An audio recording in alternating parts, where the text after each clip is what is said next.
तो hey guys, welcome back to a new video. तो आज के वीडियो के हमारे बीपीसीसी 112 के यूनिट 8 शक्ति और राजनीति के ऊपर। तो चलिए स्टार्ट करते हैं शक्ति और राजनीति को। लंबा चौड़ा चैप्टर है ये। कोशिश करो। शक्ति का अर्थ और परिभाषा। परंपरागत रूप से शक्ति को दूसरों पर नियंत्रण के रूप में परिभाषित किया गया है कि आपकी शक्ति क्या है, दूसरों पर आप कितना नियंत्रित कर पाते हो, यही देखा जाता है। कई शुरुआती परिभाषाएं बताल, जबरदस्ती, निग्रह तत्व की ओर इशारा करती है, क्योंकि सिद्धांतकारों ने इसे ऐसे ही समझा। लेकिन शक्ति के लिए कई आधार में से एक है। तो संगठन की कई इकाइयाँ, उप इकाइयाँ, कर्मचारी, नियोक्ता, उपयोगकर्ता और सामान्य नागरिक शामिल होते हैं। प्रत्येक में अपने प्रतिस्पर्धी हित, मांग, लक्ष्य और मूल्य है। ये प्रतिस्पर्धी प्रक्रिया दोनों के निर्माण से लेकर परियोजनाओं या नीतियों के कार्यान्वयन तक की भूमिका निभाती है। शक्ति की अवधारणा। शक्ति आधारित सिद्धांत के अनुसार शक्ति को दो प्रकार में वर्गीकृत किया जा सकता है: नेतृत्व शक्ति और सब यूनिट पावर। ठीक है। तो नेतृत्व शक्ति किसी की तकनीक और वैचारिक क्षमता और राजनीतिक कौशल को संदर्भित करता है। जिन लोगों के पास नेतृत्व शक्ति होती है वे अपना ज्ञान, सूचनाओं और विशेषताओं दूसरों के साथ पहुंचा सकते हैं। ठीक है। और सब यूनिट पावर संगठन के उचित संचालक। ठीक है। उचित संचालक और कामकाज के लिए महत्वपूर्ण कारकों में शामिल करता है। ये कारक है ये सब यूनिट पावर दिया नहीं है कहीं क्या। ठीक है। अनिश्चितता और सम्मान कारक। सब यूनिट जो भविष्य की घटनाओं के बारे में अनिश्चितताओं को दूर करने का उसका सामना करने में सक्षम और जबकि इष्टतम प्रदर्शन बनाने में रखते हुए अपनी शक्ति को बढ़ाने में सक्षम होगा। एक सेकेंड। हाँ, कई गड़बड़ हो रही। हमने गलत पढ़ लिया थोड़ा सा। हमें ऊपर दिया हुआ वे उप इकाइयों को उसके लक्ष्य को पूरा करने में मदद के लिए जिम्मेदारी भी लेते हैं। इसके लिए राजनीतिक कौशल की आवश्यकता होती है, क्योंकि वे बाहरी समूहों और एजेंसियों के साथ सहयोग करने और कार्यभार संभालते हैं, जो सब यूनिट लक्ष्यों के लिए आवश्यक संसाधनों को आवंटन करते हैं। सब यूनिट पावर संगठन को उचित संचालन और कामकाज के लिए महत्वपूर्ण कारकों में शामिल करता है। ये इस प्रकार है: अनिश्चितता का सामना करना, अप्रत्यक्ष स्थापनीयता। तीसरा, संसाधनों को नियंत्रित करना, नेटवर्क को केंद्रीयता। ये सब यूनिट पावर की 4 मुख्य काम होती है। शक्ति के 2 चेहरे होते हैं। शक्ति की अवधारणा को पहचान करने के बाद आवश्यकताओं के सिद्धांत ने डेविड मैकलेलैंड ने शक्ति के 2 पहलू प्रस्तावित किए: सकारात्मक और नकारात्मक शक्ति। शक्ति के सकारात्मक पहलू यह है कि इसका कार्यान्वयन लोगों के काम करने के लिए कैसे सक्षम और प्रेरित करता है, जबकि नकारात्मक पहलू दूसरों पर हावी होने और आदिम आवश्यकताओं के रूप में शक्ति की मानक धारणा है। शक्ति का सकारात्मक चेहरा लोगों को दीक्षा, प्रभाव और नेतृत्व के माध्यम से व्यक्तिगत और संगठनात्मक लक्ष्यों को प्राप्त करने के लिए प्रोत्साहित करता है।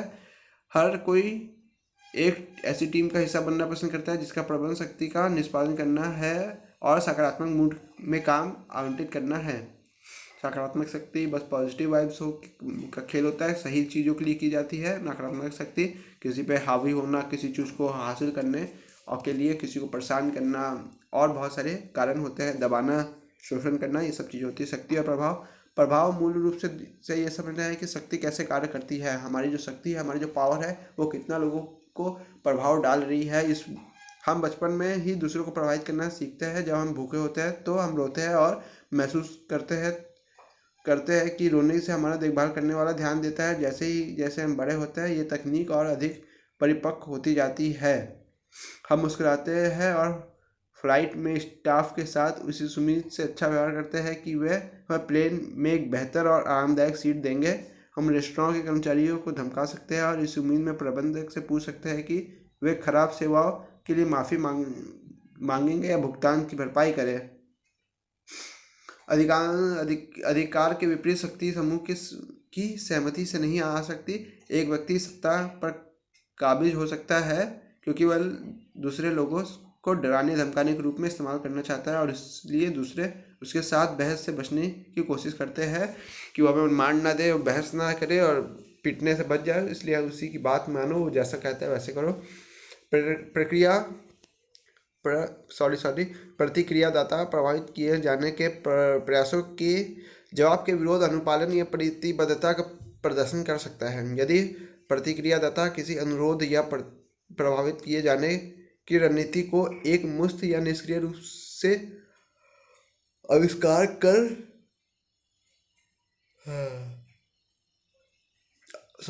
आविष्कार कर देता है तो इसे प्रतिरोध कहा जाता है। यह प्रतिक्रियादाता किसी अनुरोध का सम्मान नहीं करना चाहता, लेकिन ऐसा करता है कि वह अनुपालन को सहारा ले रहे हैं।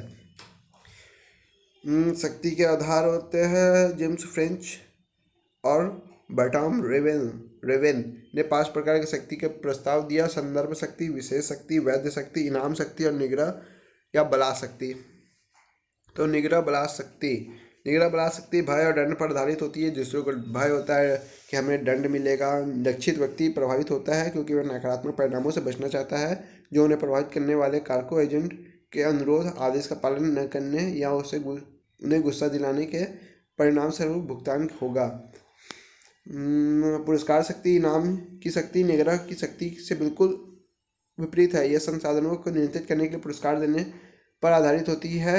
यह तब भी काम करेगा जब लक्षित व्यक्ति इन संभावित पुरस्कारों और संसाधनों को महत्व देता है। हमें अगर किसी चीज़ की ज़रूरत ही नहीं होगी तो हम उस चीज़ के लिए क्यों फाइट करेंगे, है ना। हम क्यों अपनी शक्ति दिखाएंगे जब हमें उस चीज़ की ज़रूरत ही नहीं है ना। तो विधि सम्मत शक्ति, यह शक्ति की अनौपचारिक रूप यह शक्ति का औपचारिक रूप है जो किसी आधिकारिक स्थिति के साथ आता है, अर्थात शक्ति का प्रयोग करने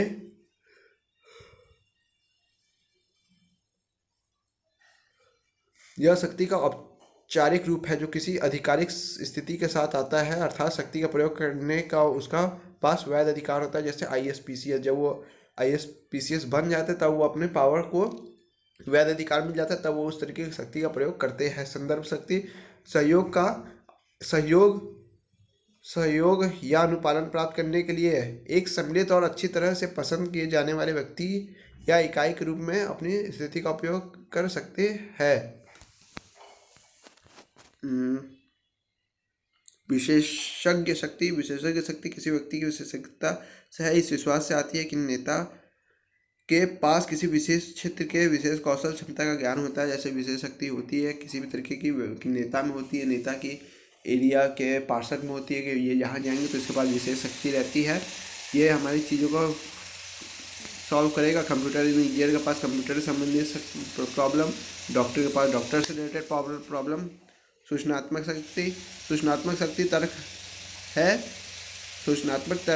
शक्ति तर्क और सूचना पर आधारित होती है जिसका उपयोग दूसरों को व्यवहार को प्रभावित करने के लिए किया जाता है। सूचना अक्सर अधिक प्रभावी हो सकती है यदि इसे सीधे प्रस्तुत करने की तुलना में सुनी सुनाई हो। ऐसा शायद इसलिए हो सकता है क्योंकि ऊपरी बातचीत को अधिक प्रामाणिक माना जा सकता है। निर्भरता अक्सर सत्ता की कुंजी होती है। लक्षित व्यक्ति जितना अधिक एजेंट निर्भर होता है या एजेंट के साथ संबंध एक सेकेंड। निर्भरता अक्सर सत्ता की कुंजी होती है। किसी चीज़ पे निर्भर रहना शक्ति की कुंजी होती है। ठीक है। निर्भरता लक्षित व्यक्ति जितना अधिक एजेंट निर्भर होता है या एजेंट के साथ संबंध जितने घनिष्ठ होता है, एजेंट के पास लक्षित व्यक्ति को प्रभावित करने की उतनी अधिक शक्ति होती है कि सामने वाला इंसान कितना निर्भर मेरे ऊपर है तो हम उतना ही अधिक अपनी शक्ति का प्रभाव उसके ऊपर करते हैं। महत्व, यदि हम लोग थे महत्व पे, यदि कोई ऐसा संसाधन पेश कर रहा है जो मांग में नहीं है तो उस पर कोई निर्भरता नहीं होगी। संसाधन महत्वपूर्ण हो सकता है क्योंकि यह अस्तित्व के लिए आवश्यक है, क्योंकि यह चलन में है और इसमें सामाजिक मूल्य जुड़ा हुआ है। मतलब उस चीज़ का महत्व कैसा है, जो जिस चीज़ की कोई वैल्यू ही नहीं, उस चीज़ों पर की कोई शक्ति क्या ही आजमाएगा वो, और वो कैसे ही निर्भर रहेगा उस चीज़ के ऊपर। कभी निर्भरता पैदा करती है कि वह सेवा संसाधन की कथित कमी भी होनी चाहिए, और कोई पेश कर रहा हो, मतलब कोई संसाधन पेश भी कर रहा हो कि हमारे पास टमाटर भी है और इस चीज़ की कमी भी है, तो हमारी निर्भरता उस चीज़ के ऊपर बढ़ेगी और वह हमारे पर आगे चलकर शक्ति प्रयोग कर सकता है। जैसे कि फिर आगे हमारा गैर प्रतिस्थापन योग्यता संगठनों या ग्राहकों के लिए सेवाओं या संसाधनों के लिए एक विकल्प खोजना कितना मुश्किल है। गैर प्रतिस्थापन योग्यता संगठनों और अबे क्यों चला रहे हो, संगठनों और ग्राहकों के लिए सेवाओं या संसाधनों के लिए एक विकल्प खोजना कितना मुश्किल है। शक्ति की रणनीति, ठीक है, अलग अलग तरीकों की पहचान की गई है जिसका उपयोग व्यक्ति शक्ति के आधारों को क्रियाओं में बदलने के लिए प्रयोग करता है। इस तरीकों को रणनीति कहा जाता है। प्रतिवादी प्रभावों के प्रयासों में जवाब में विद्रोह, अनुपालन या प्रतिबद्धता कर सकता है, कि किस तरीके से हम रणनीति तैयार करते हैं अपनी शक्ति को उसमें आजमाइश करने की। तर्कसंगत और युक्तिसंगत अनुनय, इस रणनीति में आपको पक्ष में दूसरे व्यक्ति के निर्णय को प्रभावित करने के लिए तर्कसंगत तर्क, युक्ति तथा तथ्यात्मक साक्ष्य का उपयोग करना होता है। धीरे धीरे उनमें तर्क दिया जाता है, अरे अभी टाइम है, चलो आगे चलते हैं। उसमें शक्ति का क्या है, पहले अपनी राय थोपो और सही तथ्य दो, तर्कसंगत रहो और तथ्यात्मक साक्ष्य का उपयोग करना शामिल है। दिलचस्प बात यह है कि तर्क को दोष रहित होने की आवश्यकता नहीं है। इसके विपरीत काम करने के लिए बिना किसी तर्क के, जैसा कि मनोवैज्ञानिक एलन लैंगर और उनकी टीम लंबा चौड़ा कहानी सुना देगा, कॉफी मशीन का प्रयोग के ऊपर किया था। प्रेरक अपील, यह रणनीति में प्रेरक दूसरों की प्रतिबद्धता विकसित करने के लिए भावनाओं या उत्साह को उत्तेजित करता है कि चलो चलो आगे चलते हैं। उसे शक्ति प्रयोग करने के लिए कैसे शक्ति की रणनीति तैयार किया, आगे बढ़ने का उसे उत्तेजित किया या उसके भावनाओं से को प्रभावित किया कि चलो आगे बढ़ते हैं। किसी भी चीज़ के लिए, रास्ते के लिए वो बोल रहा है मुड़ना है और वो बोलता है कि आगे बढ़ते हैं, तो उसे किस तरीके की अपनी शक्ति का प्रयोग किया, शक्ति के साथ उसने प्रेरक अपील का भी दिमाग लगाया। और फिर आगे हमारा परामर्श राजनीति, यह तकनीक लक्ष्य को निर्णय लेने की प्रक्रिया में सुझाव मांगकर शामिल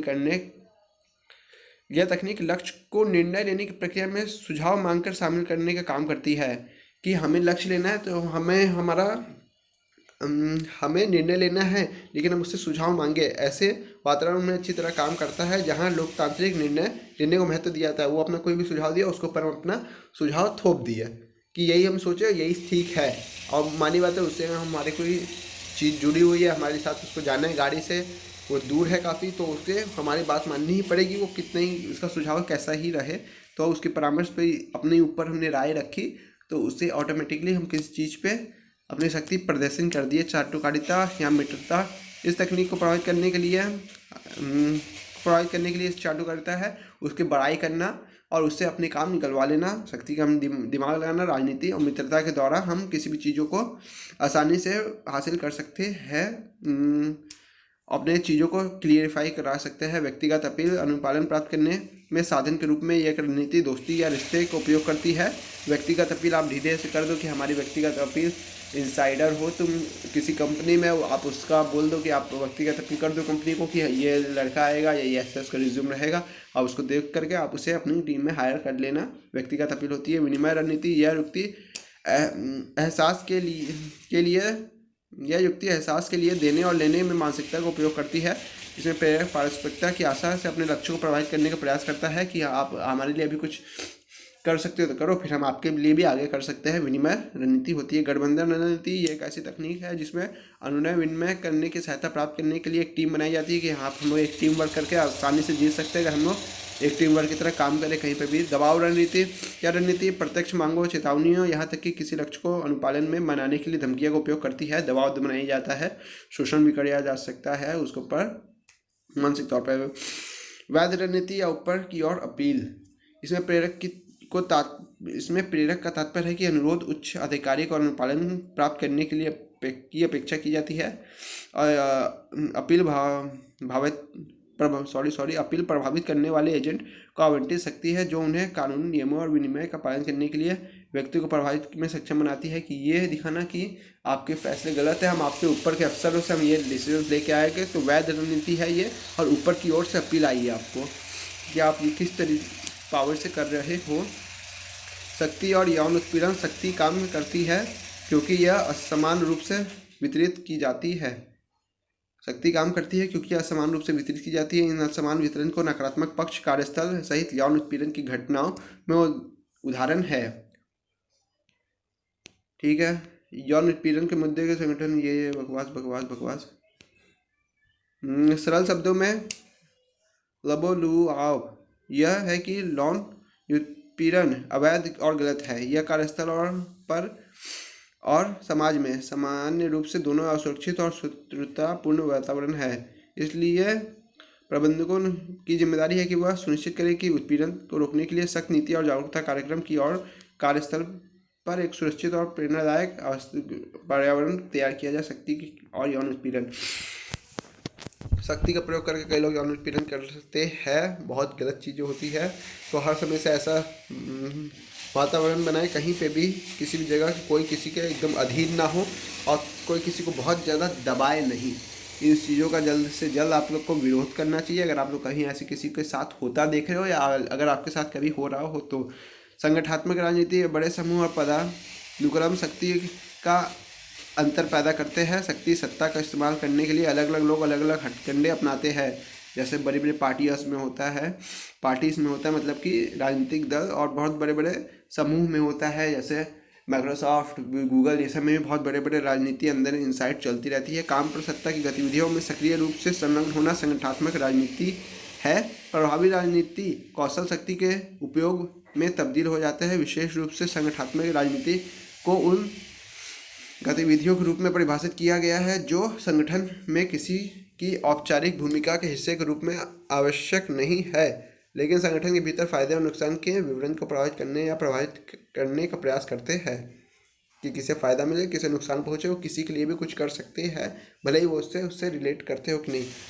राजनीतिक व्यवहार को प्रभावित करने वाले कारक व्यक्तिगत कारक होते हैं। कुछ राजनीतिक व्यवहार को जो प्रभावित करते हैं व्यक्तिगत स्तर पर 3 मुख्य कारक की पहचान की गई है, जो कि है उच्च स्वनिगरानी, नियंत्रण की आंतरिक बिंदु, एक निगरानी रखना सब पे, नियंत्रण की आंतरिक बिंदु सब कुछ हम ही नियंत्रित करें, और शक्ति की चाहत कि हमें और अधिक मिले इसलिए हम ऐसा करें। फिर आ गया हमारा संगठनात्मक कारक। सोच से पता चलता है कि जब संगठन व्यक्तिगत कारकों की तुलना में राजनीतिक वातावरण को बढ़ावा देता है तो राजनीतिक व्यवहार में वृद्धि की संभावना अधिक होती है। कि सब संगठनात्मक कारक है, मतलब एक संगठन का मेंबर ही संगठन के बड़े बड़े फैसले लेता है तो संगठनात्मक शक्ति को बढ़ावा मिलता है और राजनीतिक वातावरण को बढ़ावा दिया जाता है। राजनीतिक व्यवहार की वृद्धि की संभावना अधिक होती है। सब लोग उसी संगठन और उसी चेयर और उसी कमेटी का मेंबर बनना चाहते हैं। ठीक है। प्रभाव प्रबंधन। जब क्या है, लोग आमतौर पर दूसरों द्वारा सकारात्मक रूप से मानो देखे जाना चाहते हैं।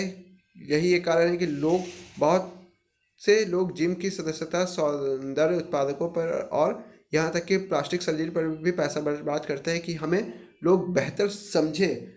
प्रभाव प्रबंधन हम कितना अच्छा कर सके कि लोग हमें ये मान लें कि हम अच्छे हैं, हमारी अपनी स्किल्स रखें, हम अपने पास वैसा लैपटॉप रखें, हम अपने पास वैसा कंप्यूटर रखें, हम अपने पास वैसा फ़ोन रखें, हम अपने पास वैसा शूज़ रखें। बहुत सारी चीज़ें लोग करते हैं। उसी में कई लोग ग्रूमिंग पर बहुत ज़्यादा ध्यान देते हैं। हम अपना बाल वैसा रखें, हम अपने नेल आर्ट करवाएं, ये करवाएं, फेस ले, वो करें, ये करें। ठीक है।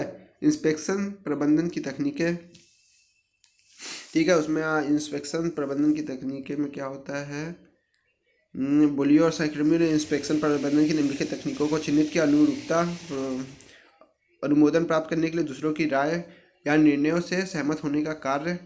ठीक है। बहाना, किसी स्थिति में दुविधा को कम करने के लिए अपने लिए एक बचाव बनाने के लिए किसी के व्यवहार या समस्या के साथ स्थिति को समझाने का कार्य। क्षमा याचना, क्षमा प्राप्त करने की आशा में किसी प्रिय परिणाम या व्यवहार के लिए जिम्मेदारी स्वीकार करना। चापलूसी, दूसरे व्यक्ति के गुणों की प्रशंसा करने और प्रशंसा करने का एक कार्य जो उसे पसंद आता हो। एहसास, ऐसा सेवा का एक कार्य जहाँ एक व्यक्ति दूसरे व्यक्ति के लिए कुछ अच्छा करता है उसे अनुमोदन प्राप्त के लिए कि वह हमें कुछ अच्छा समझे। आत्मप्रचार, अपनी कमजोरियों को छुपाना और अपनी अच्छाइयों को ढोल बजा बजा के सामने दिखाना। मिसाल कि हर लोग चीज़ों की मिसाल हमारे द्वारा दी जाए, हम इस तरीके से कोई काम करें।